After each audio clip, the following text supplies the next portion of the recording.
To mid-Victorians, indeed, even Germany, regarded by some as the home of poets and philosophers, inhabited by distant cousins of the Anglo-Saxon race, appeared to be mired in medieval backwardness.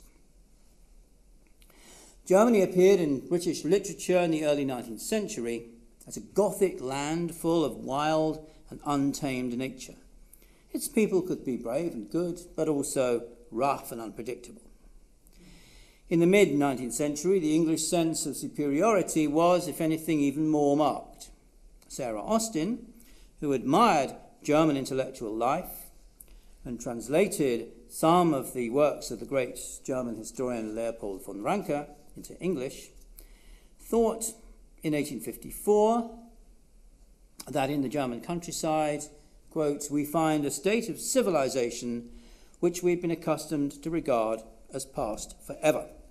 The more we go back to the recollections of what we heard in our childhood from our fathers, she wrote, the nearer do we approach to the manners of Germany.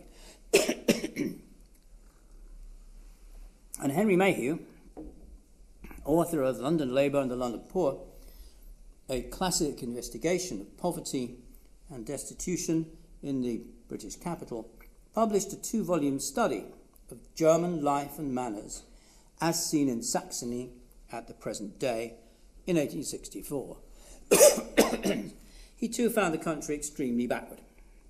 Travelling southward from England, he wrote, is like going backwards in time. In Germany, we find the people, at the very least, a century behind us in all the refinements of civilization and the social and domestic improvements of progress. Germans in general, he wrote, were starving, cringing, swaggering people who needed to learn civilized manners from the British. Heaven knows, he wrote, we have seen poverty and wretchedness enough in our own land. It's referring to London Labour and the London Poor. For years we made the study of it and the investigation of all its phases a special vocation.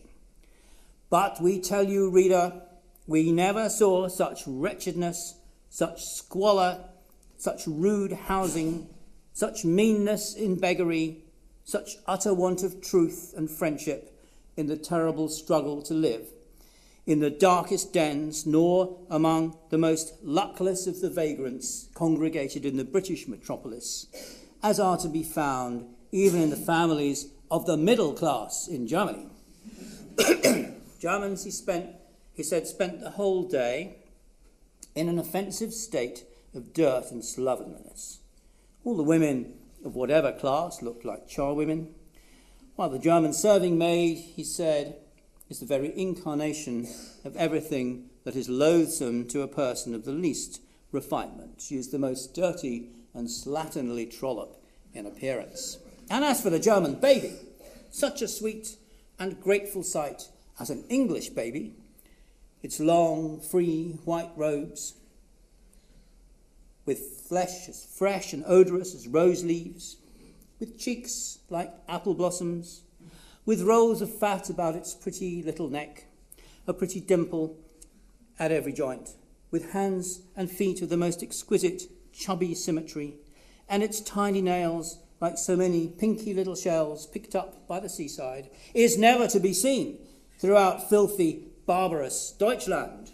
In Germany, babies are loathsome, feted things. And the Germans in general, he thought, were stunted by malnutrition and inbreeding. Never was, he wrote, such a lantern-jawed, sallow-faced, hollow-eyed, herring-gutted, spindle-shanked, goiter-necked, sore-mouthed, sad-looking, half-clad, tatterdemalion race of people as the working people of Saxony seen in any other part of the civilized world. And Maker's view of the Germans was very extreme, of course, but there are other examples of people who thought in a similar way of Germans as being backward. You can find it, for example, in Gilray's scathing depiction of Germans eating sauerkraut in the early 1800s. That was Mayhew's views undeniably more comprehensively dismissive, and I think incorporated, as Gilray's really did not, a strong feeling that the Germans were further back along the track of progress than the British were. It's the idea of progress which is central, as I've argued in these lectures, to the Victorians' ideology, to their concept of themselves, the society and civilization of where it was going, carried with it, in other words, the belief that the British were further along the road of progress than anyone else in the world, including in Europe. And this included the idea of political progress towards a state of democracy and equality, such as many Victorian writers argued they had achieved in the mid-century, particularly after the Reform Act of 1832. Mayhew memorably satirized the proliferation of titles, deference, grades and ranks of society, and petty princelings in Germany.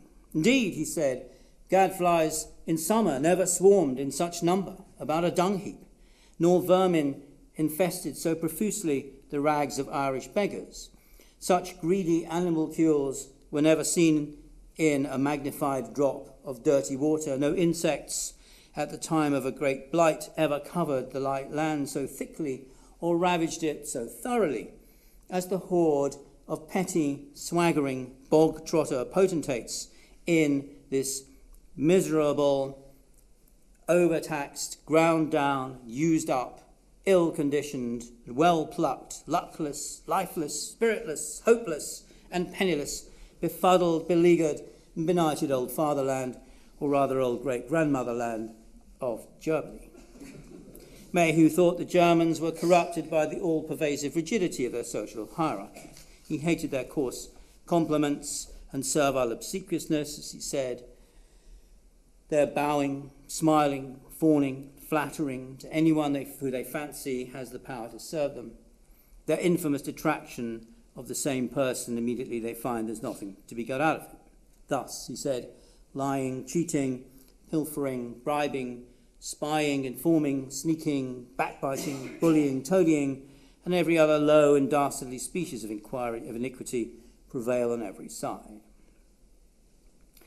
And the Germans are thought of as politically incompetent as well. In the 1850s, Sarah Austin criticised what she called the corruption and ineptitude of the governing classes and civility and meanness of the governed in Germany.